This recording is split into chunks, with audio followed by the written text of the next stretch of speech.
চাচা বলছে বেটারে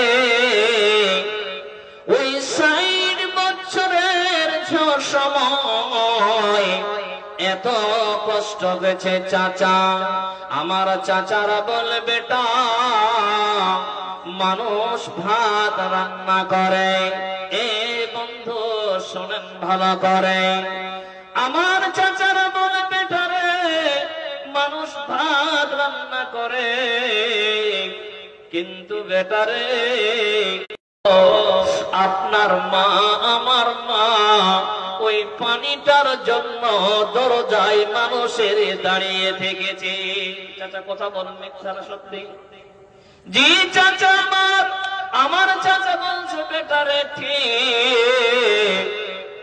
বাচ্চাগুলো খাওয়ার জন্য কান্না করছে, মাকে বলছে মা ৪টা ভাত দাও মা, রুটি দাও গো মা।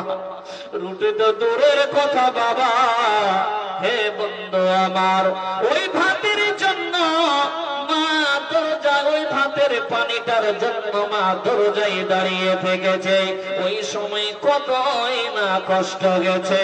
তো বিশ্ব নবীজি বলছেন আবু বকর হে উমর আমিও কয়েকদিন ধরে খাওয়ার খাইনি।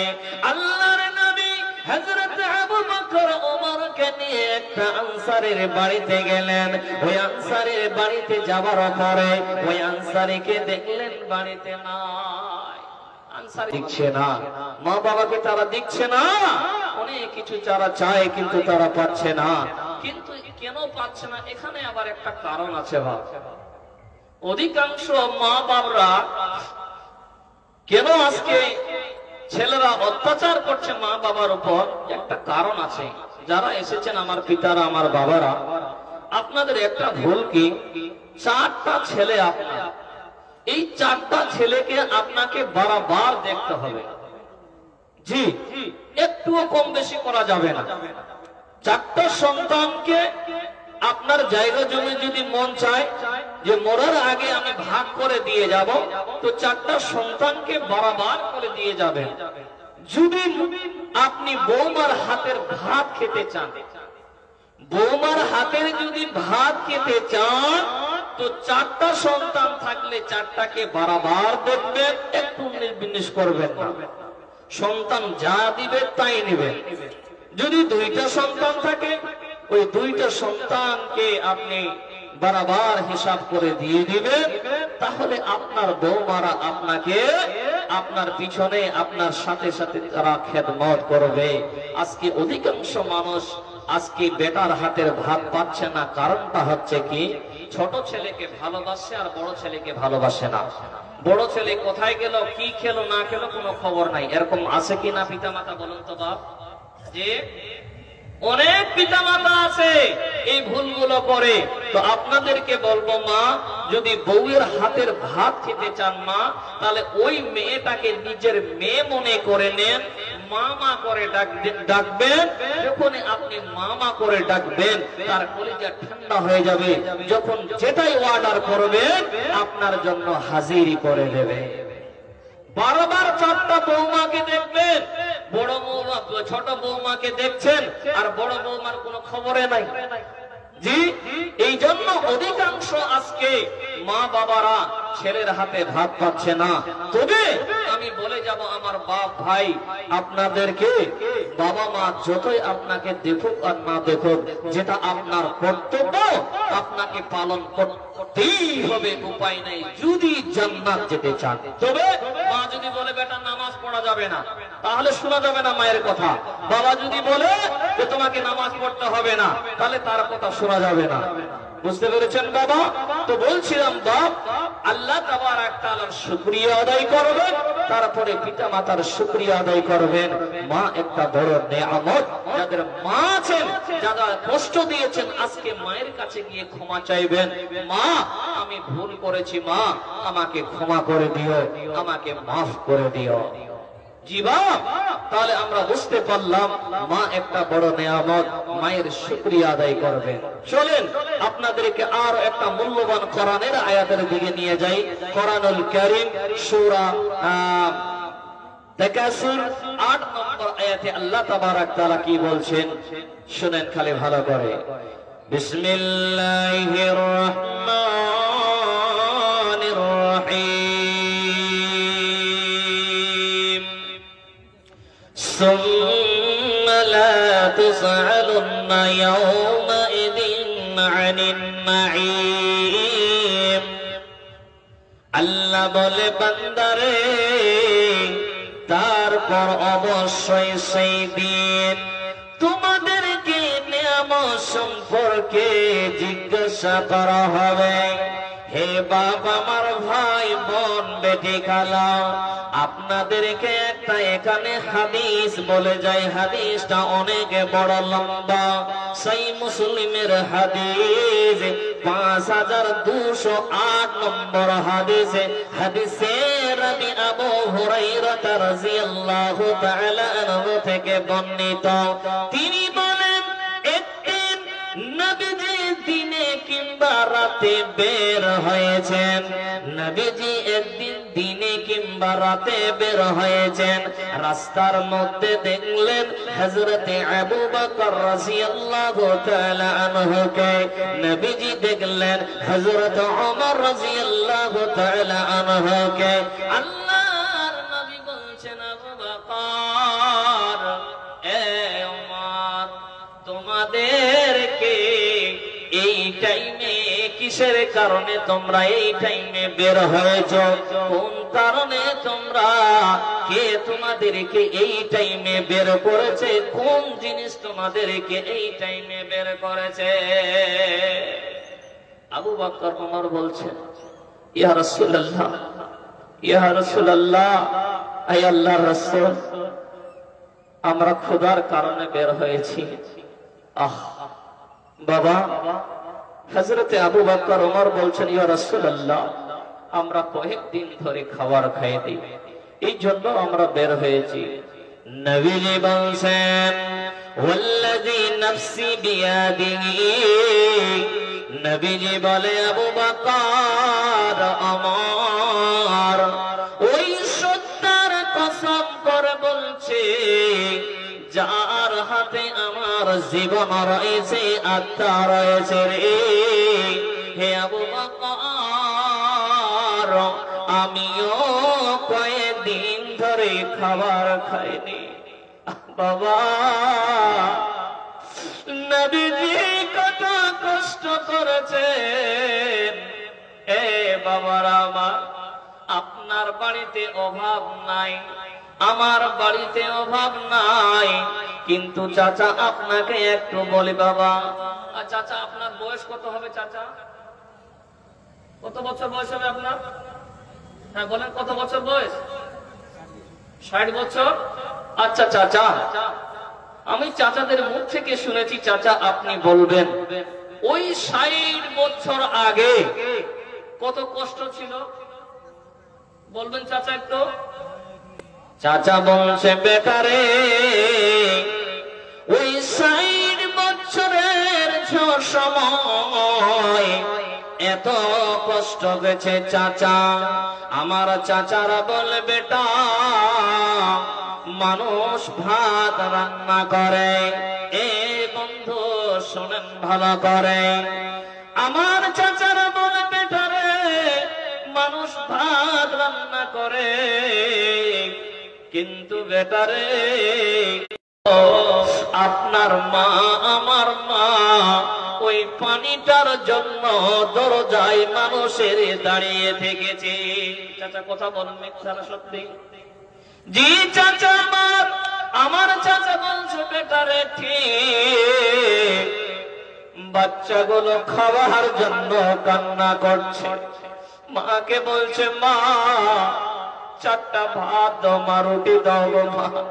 রুটি তো দূরের কথা বাবা, হে বন্ধু আমার, ওই ভাতের জন্য মা দরজা, ওই ভাতের পানিটার জন্য মা দরজায় দাঁড়িয়ে থেকেছে। ওই সময় কতই না কষ্ট গেছে। তো বিশ্ব নবীজি বলছেন, আবু বকর, হে ওমর, আমিও কয়েকদিন ধরে খাবার খাইনি। আল্লাহর নবী হযরত আবু একটা আনসারের বাড়িতে গেলেন। ওই আনসারের বাড়িতে যাবার পরে ওই আনসারীকে দেখলেন বাড়িতে নাই। আনসারী বাড়িতে নাই, তার বিবি রয়েছে। তার বিবিকে যখন বিবি তাকে দেখলো, আল্লাহর নবী হযরত আবু বকর ওমর আমার বাড়িতে মেহমান এসেছে, উনি বলছেন মারহাবান ওয়া আহলান। তিনি কি করলেন? স্বাগতম জানালেন নবীজিকে, যে নবীজি আমার বাড়িতে, আমাদের বাড়িতে এসেছেন নবীজি এবং আবু বকর। আল্লাহু আকবার। তো নবীজি বলছেন যে তোমার স্বামী কোথায় গেছে? তুমি বললেন যে আমার স্বামী এই মাত্রই মিঠা পানি আনতে গেছে। এই কথা বলতে না বলতে আনসারী চলে আসলেন। আসার পরে নবীজিকে দেখার পর, আবু বকরকে দেখার পর, ওমরকে দেখার পর তিনি আল্লাহর প্রশংসা করলেন, আলহামদুলিল্লাহ। কেন প্রশংসা করলেন? যে বিশ্ব নবীজি হযরত আবু বকর ওমর আমার বাড়িতে মেহমান এসেছে, আমার মতো আর সৌভাগ্যবান পৃথিবীতে আর কেউ নাই। তিনি আল্লাহর প্রশংসা করলেন। কিন্তু বাবা, আজকে আপনার বাড়িতে মেহমান গেলে আপনার মুখ কালো হয়ে যায়। খালি আপনার বিবির যদি খালি বোনটা আসে তো আপনার মুখ থেকে কথা একটা বের হয়, কি তোর বাবার বাড়িতে কি খাবার নাই? হ্যাঁ, তোর বোনটা তো এই এসেছিল, আবার এসেছে কেন? তোমার ভাই তো 2 দিন আগে আসলো, তোমার বাবার বাড়িতে কি খাবার নাই? এ বাবা, কথাটা মনে রাখবেন, যত মেহমান আসবে অতই আপনার বরকত হবে। বলেন সুবহানাল্লাহ। কোনদিন মেহমানকে দেখে মুখ কালো করবেন না। নবীজি বলছেন যে বাড়িতে মেহমান বেশি হবে ওই বাড়িতে বরকত হবেই হবে। আপনার এক চিন খাবার কম হবে না। আল্লাহ ওই মেহমানের জন্য আল্লাহ খাবার তৈরি করে রেখেছে। জি, তো ওই আনসারী নবীজিকে দেখার পর, আবু বকর ওমরকে দেখার পর আল্লাহর প্রশংসা করলেন, আলহামদুলিল্লাহ। বিশ্ব নবীজির জন্য, আবু বকর ওমরের জন্য বাবা তিনি খেজুর নিয়ে আসলেন। কাঁচা খেজুর, পাকা খেজুর, টক খেজুর, বিভিন্ন রকমের খেজুর নিয়ে হাজির করলেন। ওই আনসারীটি খেজুর গুলো দেওয়ার পরে উনি বকরি জবাই করার জন্য যাচ্ছিলেন।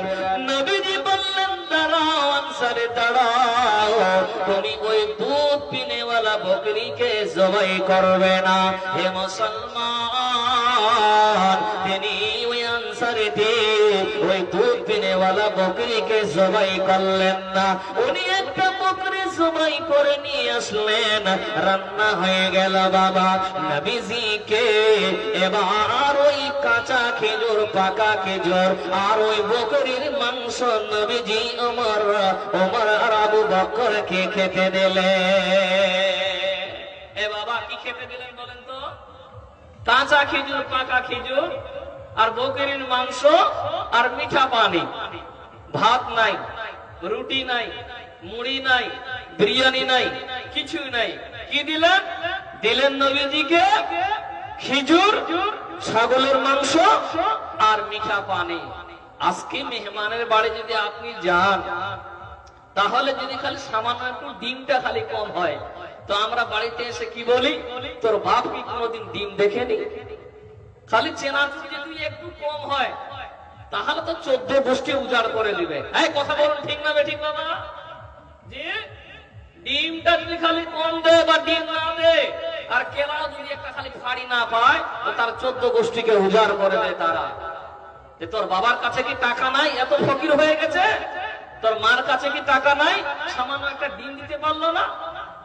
জি বন্ধু আমার, নবীজি হযরত আবু বকর ওমর তিনারা ওই খেজুর খেলেন, পানি খেলেন বাবা, পানি খেলেন, খেজুর খেলেন, মাংস খেলেন। খাবার হয়ে গেল। খাওয়া দাওয়ার পর আল্লাহর নবী হযরত আবু বকর ওমর কে বলছেন, ওয়াল্লাযী নাফসি বিয়াদিহি লা তাসআলুনা আন হাযাল নাঈম ইয়াউমাল কিয়ামতি। নবীজি বললেন, আবু বকর, হে ওমর, তোমরা যে কারণে বের হয়েছিলে, এ আবু বকর ওমর, তোমরা যে উদ্দেশ্যে বের হয়েছিলে আল্লাহ তোমাদের উদ্দেশ্যকে পূর্ণ করে দিয়েছেন, তোমাদের পেট ফুল হয়ে গেল। কিন্তু আবু বকর ওমর এই কথাটা মনে রাখবে, আল্লাহ কিয়ামতের দিনে এই নিয়ামত সম্পর্কে জিজ্ঞাসা করবে।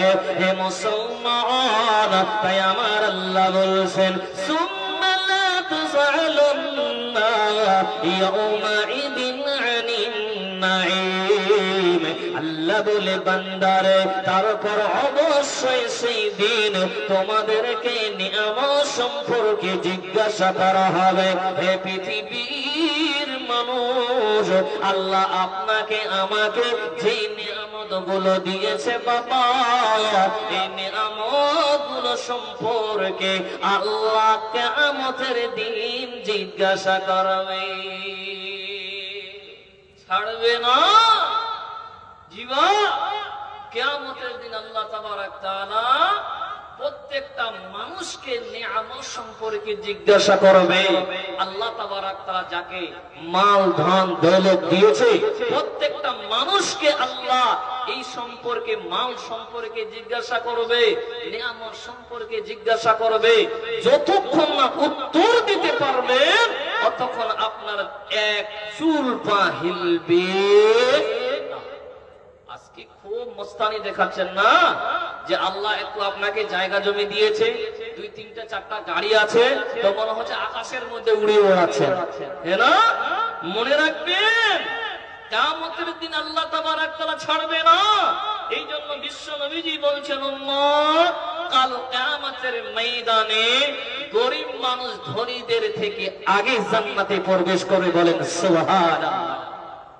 যারা গরীব মানুষ টেনশন নিয়েন না, ধনীদের থেকে আগে যদি জান্নাতে যেতে চান বা 5টা কাজ করেন, কমসে কম দুনিয়াতে 5টা টাইম নামাজ পড়বেন এবং রমজান মাসের সিয়াম পালন করবেন, হারাম কাজ থেকে দূরে থাকবেন, জিনা ব্যভিচার থেকে দূরে থাকবেন। যদি জান্নাত যেতে চান তাওহীদকে বিশ্বাস করেন, আল্লাহকে এক বলে স্বীকার করেন। যদি জান্নাত যেতে চান মুসলমান আমার বাপ আমার ভাইরা, তো বলছিলাম মা, কিয়ামতের দিনে আল্লাহ তাবারক তাআলা আপনাকে আমাকে এই নিয়ামত সম্পর্কে জিজ্ঞাসা করবে। যতক্ষণ না আপনি আমি এই নিয়ামতের উত্তর দিতে পারবো, আল্লাহ তাবারক তাআলা যতগুলো আপনাকে মাল ধন দিয়েছে এই নিয়ামত সম্পর্কে আল্লাহ আপনাকে আমাকে কিয়ামতের দিনে একটা করে জিজ্ঞাসা করবে। আর যতক্ষণ না উত্তর দিতে পারবো আমার বাবা আমার ভাইরা, কিয়ামতের দিন এক চুল পা হিলবে